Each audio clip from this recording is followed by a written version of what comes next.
Hello everyone, welcome to Star IQ. Star IQ के इस video platform पे आप सभी का बहुत बहुत स्वागत है। 31 अगस्त 2021 के हरियाणा करंट अफेयर इस वीडियो में हम पढ़ेंगे। आज इस महीने का लास्ट दिन है और कल आप लोगों को प्यारे बच्चों पूरे महीने के अगस्त महीने के हरियाणा करंट अफेयर का एक कंपाइल वीडियो देने का प्रयास करूंगा। हो सका तो आज रात में आपको ये वीडियो दे दूं या अदरवाइज आपको कल तो पूरा प्रयास रहेगा कि एक लाइव सेशन जरूर आपके लिए ऑर्गेनाइज करूं। स्टार आईक्यू चैनल पे अगर आप पहली बार आए हो तो इस चैनल को सब्सक्राइब करना तो बिल्कुल मत भूलिएगा प्यारे बच्चों। अगर आप मुझसे अनअकैडमी पे पढ़ना चाहते हो तो आप लोग जो है डिस्क्रिप्शन बॉक्स में दिए गए मेरे प्रोफाइल लिंक पे क्लिक कीजिएगा, मुझे अनअकैडमी पे फॉलो कीजिएगा और मेरी सभी क्लासेस को फ्री में देखने के लिए आप मेरा अनलॉक कोड है स्टार आईक्यू, इसका इस्तेमाल करना बिल्कुल मत भूलिएगा। तो चलिए आगे बढ़ते हैं हम लोग। और कल आपसे सवाल किया था, उसका सही जवाब क्या होगा? मुख्यमंत्री ने किस जिले में आयोजित एक कार्यक्रम में 19 करोड़ 82 लाख रुपए की लागत की 9 परियोजनाओं का उद्घाटन और शिलान्यास किया है? इसका सही आंसर था करनाल, यानी कि ए ऑप्शन इसका बिल्कुल ठीक था।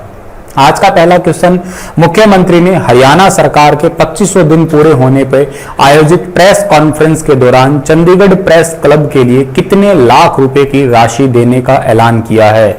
तो कितने लाख रुपए की राशि देने का ऐलान किया है? इसका सही आंसर रहेगा 32 लाख रुपए की राशि देने का ऐलान किया है मुख्यमंत्री जी ने अभी रिसेंटली अपने सरकार के 2500 दिन पूरे होने के अवसर पे। ठीक है, और ये प्रेस कॉन्फ्रेंस हुई थी चंडीगढ़ के अंदर और चंडीगढ़ प्रेस क्लब के लिए 32 लाख रुपए की राशि देने का ऐलान किया है। एक बात और याद रखिएगा कि मुख्यमंत्री जी ने कहा है कि 2500 दिन में 50 लाख किसानों को 11,000 करोड़ वितरित कर चुके हैं हम लोग, ऐसा सरकार का कहना है। और एक एक करके भ्रष्टाचार को भी हम धीरे धीरे बंद कर रहे हैं। और 2500 दिन मिशन मेरिट पे केंद्रित है, 82,000 युवाओं को सरकारी नौकरी भी दी है हमने, ऐसा सरकार का कहना है। ठीक है, इन्होंने इस अवसर पे एक बुक भी लॉन्च की है। ठीक है, ये हाथ में ले खड़े, ठीक है ना, 2500 दिन पे जो जो इनकी खास उपलब्धियां रही है ये बुक भी लॉन्च की है।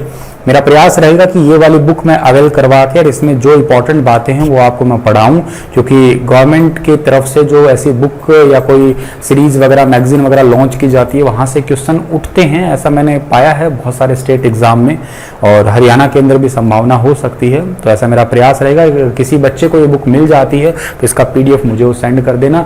टीच करवाना मेरा काम है, समझाना मेरा काम है आपके। हरियाणा में कब से right to service portal launch किया जाएगा? Right to service portal Haryana के अंदर जो है ना लॉन्च किया जाएगा आने वाले 1 सितंबर, यानी कि कल से जो है ना right to service portal Haryana में एक्टिव हो जाएगा।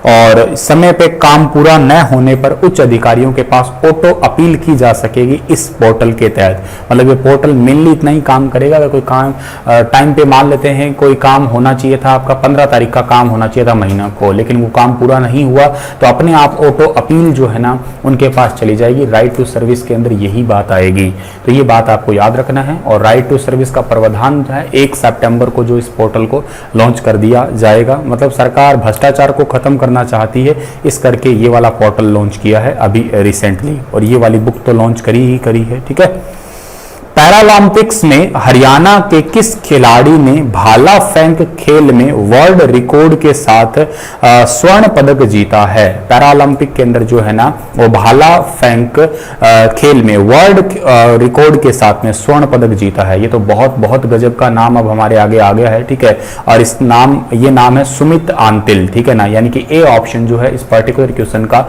सही रहेगा, सुमित आंतिल। ठीक है ना, ये क्वेश्चन नंबर 3 है। ठीक है, सुमित आंतिल जो है ना इन्होंने जीता है भाला फेंक में।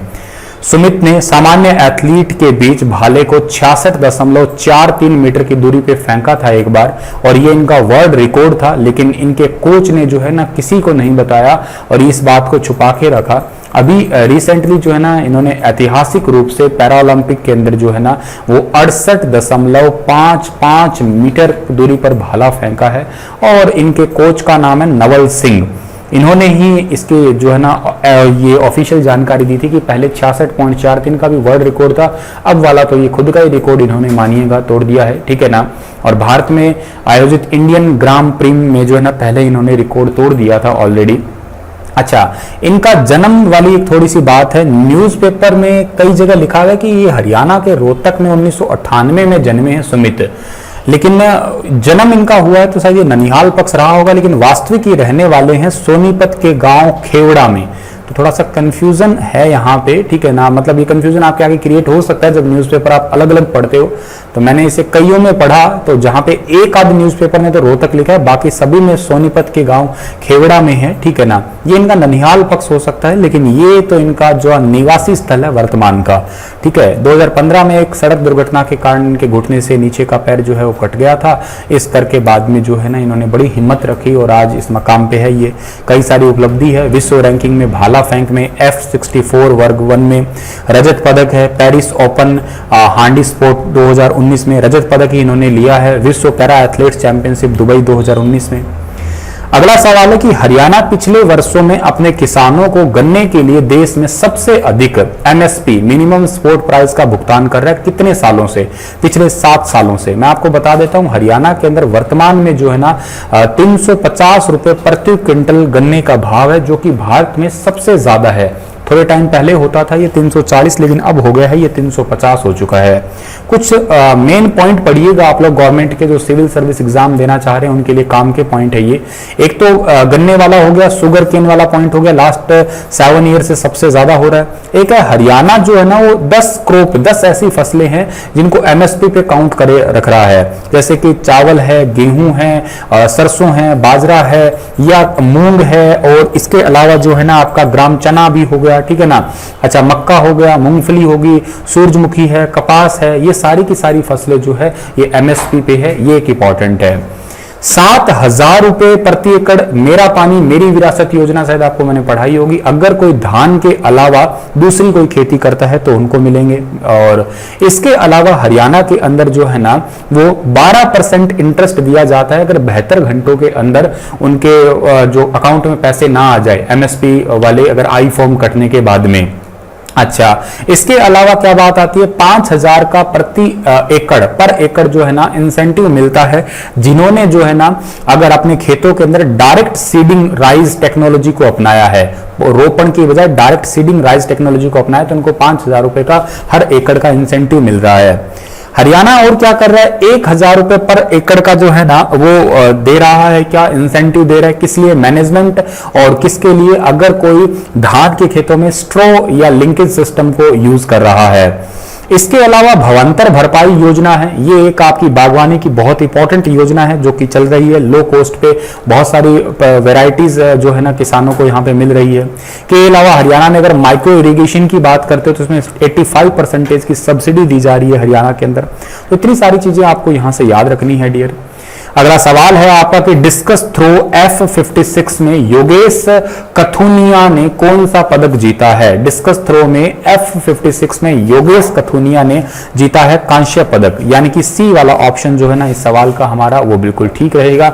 योगेश कथुनिया आपको फोटो में दिखाई दे रहे हैं, बहादुरगढ़ की राधा कॉलोनी के रहने वाले हैं, डिस्कस थ्रोअर है, और ये F61 कैटेगरी के अंदर 56 कैटेगरी के अंदर जो है ना इन्होंने जीता है, रजत पदक जीता है। इस बात को आपको यहां से याद रखना है।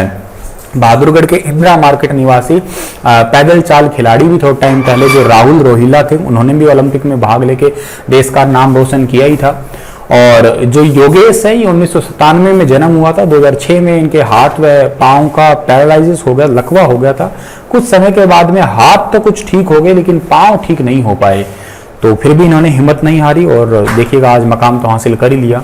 ऐसे 2018 में पंचकुला में राष्ट्रीय प्रतियोगिता में डिस्कस थ्रो में इन्होंने गोल्ड जीत लिया। 18 में बर्लिन में ओपन ग्रैंड प्रिक्स में डिस्कस थ्रो में गोल्ड जीता।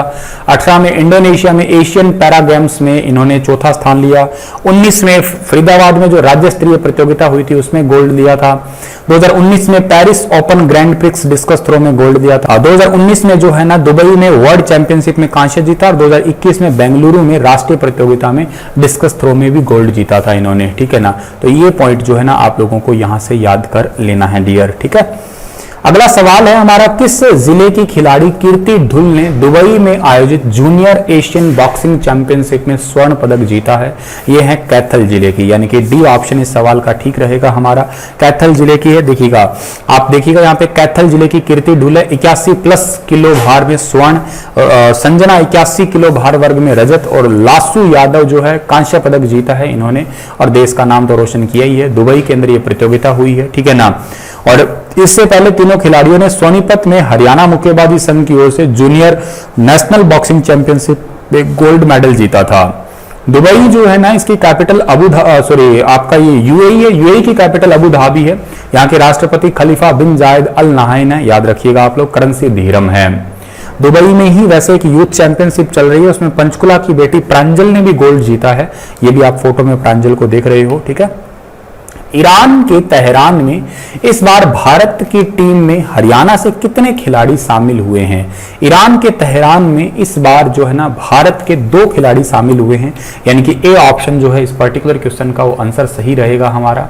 ये 2 खिलाड़ी कौन कौन से हैं? इन खिलाड़ियों की अगर हम बात करते हैं तो एक गांव पबनावा जिला कैथल के अजय कुमार है और एक गांव उपनाली जिला करनाल के अमन महिला है।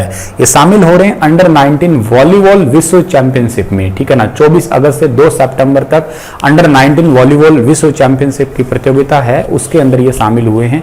इनको आपको याद रखना है डियर, ठीक है। अंबाला जिले में कितने आंगनवाड़ी सेंटर प्लेवे स्कूल बनाए जाएंगे? तो अंबाला जिले के अंदर कुल 117 आंगनवाड़ी प्लेवे स्कूल जो है वो बनाए जाएंगे। इसको भी आप याद रखिएगा, नई राष्ट्रीय शिक्षा नीति 2020 के तहत, ठीक है। मैंने आपको पहले एक बार बताया था कि टोटल 4000 आंगनवाड़ी केंद्रों को प्लेवे स्कूल में कन्वर्ट किया जाएगा हरियाणा के अंदर। तो अंबाला जिले के अंदर 117 है। ये अभी रिसेंटली जो है वो घोषणा हुई है, ये बात याद रखना। महिला एवं बाल विकास विभाग की तरफ से इसकी तैयारी शुरू की गई है, ये भी याद रखना आप लोग। क्वेश्चन की नंबरिंग आज थोड़ी गड़बड़ है, एक बार देखें हम लोग। पहला क्वेश्चन है, उसके बाद में दूसरा है, उसके बाद में ये तीसरा हुआ, उसके बाद में हमारा ये चौथा क्वेश्चन है, ठीक है ना। उसके बाद में ये क्वेश्चन हमारा है 5वां, उसके बाद में है ये क्वेश्चन 6वां, और ये 7वां, ये 8वां क्वेश्चन, ठीक है। चलिए, तो हंसते मुस्कुराते रहिएगा आप लोग, अपना ख्याल रखिएगा। और अपना एक सवाल है, इसका जवाब देना। किस जिले के विनोद कुमार ने पैरालंपिक में डिस्कस थ्रो खेल में कांस्य जीता है? रोहतक, गुरुग्राम, करनाल या इनमें से कोई नहीं? बताना विस्तार से इसके बारे में। कल फिर हाजिर होऊंगा लेटेस्ट अपडेट के साथ। तब तक आप अपना ख्याल रखिएगा प्यारे बच्चों, धन्यवाद।